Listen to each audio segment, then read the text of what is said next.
সাত সকালে আমবাগানে ভয়ঙ্কর দৃশ্য। রক্তাক্ত মহিলার মৃতদেহের পাশ থেকে উদ্ধার রক্তাক্ত শিশু। ঘটনাকে ঘিরে চাঞ্চল্য ছড়ালো শামশেরগঞ্জের তারাপুর হাসপাতাল সংলগ্ন এলাকায়। জানা গেছে, বৃহস্পতিবার সকালে স্থানীয়রা দেখতে পান আমবাগানের মধ্যেই পড়ে রয়েছে এক মহিলার ক্ষতবিক্ষত দেহ, পাশে বসে রয়েছে রক্তাক্ত শিশু। স্থানীয়রা শিশুটিকে উদ্ধার করে অনুপনগর ব্লক হাসপাতালে নিয়ে যায়। খবর পেয়ে ঘটনাস্থলে যায় পুলিশ। দেহ উদ্ধার করে ময়নাতদন্তের জন্য পাঠানো হয়। তারাপুর বাগানে একটা মহিলা মৃত অবস্থায় পড়ে আছে, একজন বাচ্চা আশঙ্কাজনক অবস্থায় পড়ে আছে। তো আপনি একটু থানায় ফোন করেন। থেকে সঞ্জয় মাহারা এসছি, আমি ওদিক থেকে এসছি, একসঙ্গে দুজনেই স্পটে এসছি। স্পটে আসার পর সঞ্জয় দা আমাকে বললেন অন্তত ছেলেটাকে নিয়ে হসপিটাল চলি।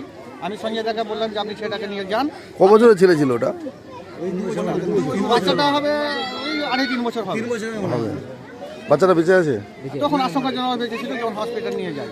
আর মেয়েটাকে আমাদের মহাদেবনগরের লোক আইডেন্টিফাই করতে পারেনি, তারাপুরের লোকও করতে পারেনি। কিভাবে মহিলার দেহ আমবাগানে আসলো এবং শিশুটি কার, তার খোঁজ চালাচ্ছে পুলিশ। মনমোহিনী হেলথ কেয়ার, স্বাস্থ্য সেবায় অটুট শ্রেষ্ঠত্বের শিরোপা। জেলায় প্রথম robotic knee replacement, cardiology with cath lab, neurosurgery, specialised trauma unit থেকে স্পাইন ট্রেন, একগুচ্ছ পরিষেবায় নিয়োজিত। Manmohini health care, quality care with personal touch, Baharampur শিল্প তালুক।